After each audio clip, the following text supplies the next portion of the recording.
Now for the matters you wrote about. It is good for a man not to have sexual relations with a woman. But since sexual immorality is occurring, each man should have sexual relations with his own wife, and each woman with her own husband.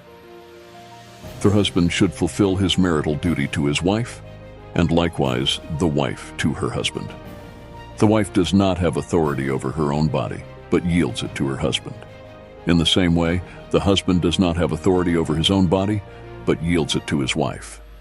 Do not deprive each other except perhaps by mutual consent and for a time, so that you may devote yourselves to prayer. Then come together again so that Satan will not tempt you because of your lack of self-control.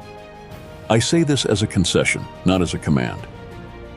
I wish that all of you were as I am, but each of you has your own gift from God. One has this gift, another has that. Now to the unmarried and the widows, I say, it is good for them to stay unmarried, as I do. But if they cannot control themselves, they should marry, for it is better to marry than to burn with passion. To the married I give this command, not I, but the Lord. A wife must not separate from her husband. But if she does, she must remain unmarried or else be reconciled to her husband. And a husband must not divorce his wife. To the rest I say this, I, not the Lord. If any brother has a wife who is not a believer, and she is willing to live with him, he must not divorce her. And if a woman has a husband who is not a believer, and he is willing to live with her, she must not divorce him. For the unbelieving husband has been sanctified through his wife, and the unbelieving wife has been sanctified through her believing husband. Otherwise your children would be unclean, but as it is they are holy. But if the unbeliever leaves, let it be so. The brother or the sister is not bound in such circumstances. God has called us to live in peace. How do you know, wife, whether you will save your husband? Or how do you know, husband, whether you will save your wife? Nevertheless, each person should live as a believer in whatever situation the Lord has assigned to them, just as God has called them. This is the rule I lay down in all the churches. Was a man already circumcised when he was called? He should not become uncircumcised. Was a man uncircumcised when he was called? He should not be circumcised. Circumcision is nothing, and uncircumcision is nothing. Keeping God's commands is what counts. Each person should remain in the situation they were in when God called them. Were you a slave when you were called? Don't let it trouble you, although if you can gain your freedom, do so. For the one who was a slave when called to faith in the Lord is the Lord's freed person. Similarly, the one who is free when called is Christ's slave. You were bought at a price. Do not become slaves of human beings.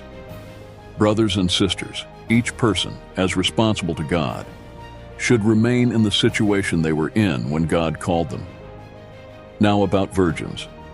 I have no command from the Lord, but I give a judgment as one who, by the Lord's mercy, is trustworthy. Because of the present crisis, I think that it is good for a man to remain as he is.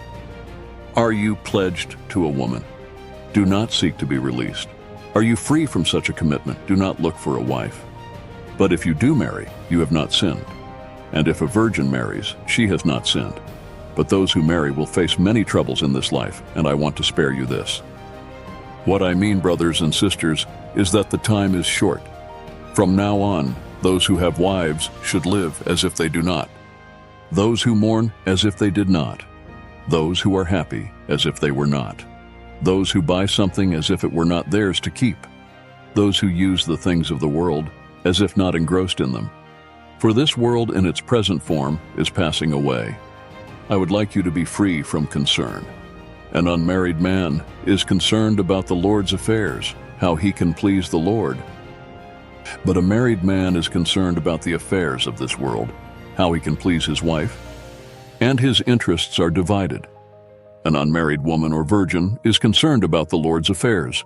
Her aim is to be devoted to the Lord in both body and spirit. But a married woman is concerned about the affairs of this world, how she can please her husband.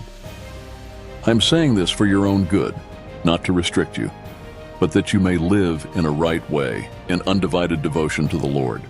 If anyone is worried that he might not be acting honorably toward the virgin he is engaged to, and if his passions are too strong and he feels he ought to marry, he should do as he wants. He is not sinning. They should get married. But the man who has settled the matter in his own mind, who is under no compulsion, but has control over his own will, and who has made up his mind not to marry the virgin, this man also does the right thing. So then, he who marries the virgin does right, but he who does not marry her does better. A woman is bound to her husband as long as he lives. But if her husband dies, she is free to marry anyone she wishes, but he must belong to the Lord.